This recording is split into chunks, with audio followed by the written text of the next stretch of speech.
First, our top story tonight is the continuing debate over yesterday's immigration deal. Although the deal was bipartisan in nature, there's also bipartisan opposition tonight. Last night, we heard from Senator John Kyle, who supports the deal. Tonight, here are some of the people who are opposing it. Speaker Nancy Pelosi says she has serious concerns, and Democratic Senator Bob Menendez of New Jersey says he will vote against it. Even Barack Obama says he is against it in its current form. On the other side of the aisle, former Speaker Newt Gingrich says the deal is a sellout of every conservative principle, and presidential candidate Mitt Romney says he strongly opposes it. Joining us now with more is Republican Congressman and presidential candidate Tom Tancredo, and from Immigrants Without Borders, Elias Bermudez. Mr. Bermudez, let me start with you. As a representative of immigrants, how do you view this? Will immigrants sign on to it, or will they go underground because they have to touch back in their home country in order to get back in? Sir, Mr. Colmes, I thank you for the opportunity to be here today, and I want to tell you that immigrants will embrace this. This is actually the last hope that we have for bringing people out of the shadows and truly assimilate into this community that for so long they have contributed to the greatness of this country. Oh, so you like the bill, but what about the issue of having to touch back home? Some have said, well, that's not going to sit well with many immigrants who are going to not trust the idea that they can get back into the country once they go back to their home country. Oh, the touchback provision is something that I actually wanted in that bill, because we want to remove the stigma of illegality by having these people lawfully admitted to the port of entry. And I hope that this touchback provision can be solved by allowing people through a temporary program to be able to go visit their parents. They will do it on their own. Tom Tancredo, I know you're against this bill, and I know you don't like the provisions for illegal immigrants in this country, but before those provisions can kick in, has to be border security, and they're building a wall and all these other things in place first. So doesn't that give a fuller, more comprehensive picture to what this bill does? The day after this is passed,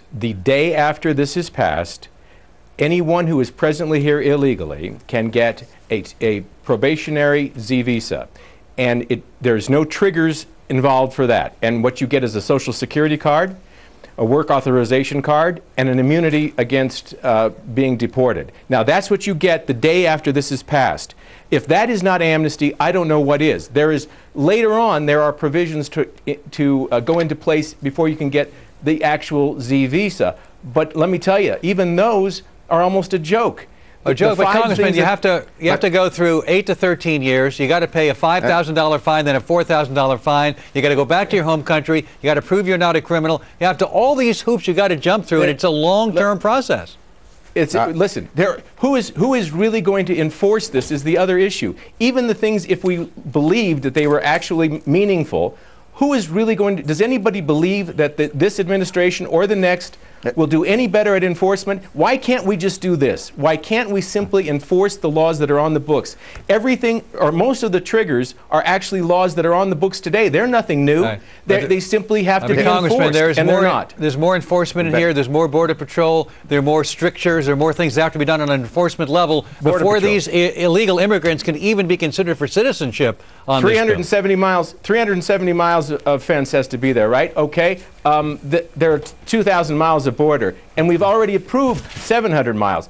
Go to 18,000 Border Patrolmen? Fine, hire them. Great. We are already at 12. It's not a doubling, but nonetheless, I'm happy that's a provision. But what I'm saying is none of these are new. We have already approved 20,000 Border Patrol. We did that 2 years ago. Hey, any of these things could be done if you just simply enforce the law today. You don't have to give amnesty to do it. Well, and Congressman Tancredo, we never built the fence, which the funding is there for it. But Elias, I want to go back to you.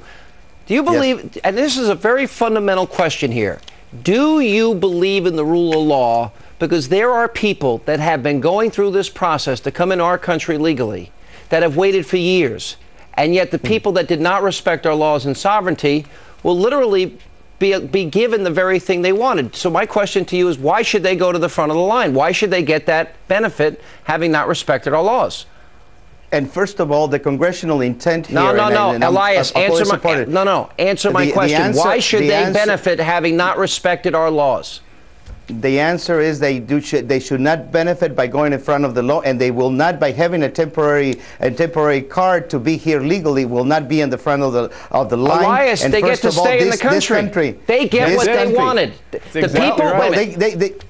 They get to stay in this country because of the fact that we need them here. If 12 million people were to walk out of this country tomorrow, which is Elias, my wish, let me tell you something. Kennedy, I know people. We will suffer tremendously. We will suffer tremendously. Sir, there are people that have been trying to get into this country for 6, 7, and 8 years, doing it legally, that want to come here, and you cannot satisfactorily explain to this audience why people who did not respect our law get to have the benefit of staying here. You cannot satisfactorily explain that.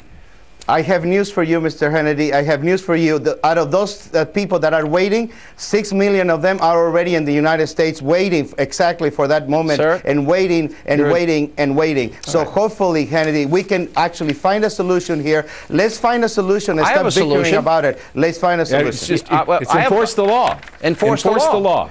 That's exactly and if you what enforce the law, and if you enforce the law, you're going to be heard in this country. Wait, stop right there. Hang on a second. Enforcing the law. Congressman Tancredo, wait a minute. He said, and if you enforce the law, so wait a minute. This whole issue is about creating a brand new law. We're not going to obey the old one, but we'll obey the new one. I find that hard to believe. Why should anybody have any faith we'll believe the new law when we don't enforce the old law? It's not going to happen. The only reason they are doing this is... If you give me the opportunity, I will answer this.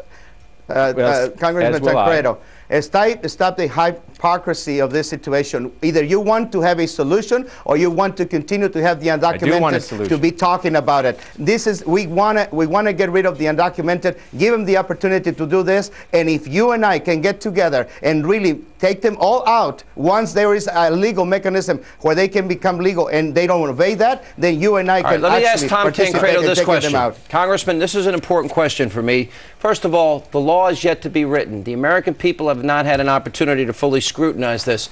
I am upset that people like yourself and Jeff Sessions were kept out of the negotiating here, but Ted Kennedy was invited into this whole thing here. And La Raza. And I'm also appalled how they want to push this through the Senate without any committee analysis, any cost analysis, any impact on the health care system, on Social Security and Medicare. They're trying to ram this through in record time. Why are they doing it that way? Because, of course, the longer it sits over there, the more people learn about it, and the more they learn about it, the more upset they get. Robert Rector, Heritage Foundation, just came out with a study of this. $2.5 trillion is what this will cost America. You finally have bipartisanship, and nobody wants it. Finally, you got bipartisanship in Washington, and nobody wants the bipartisanship. It's bipartisan. They didn't invite him because he doesn't want to work. Elias, Tom, thank you very much. Thank you both very much for being with us. Coming up, he's no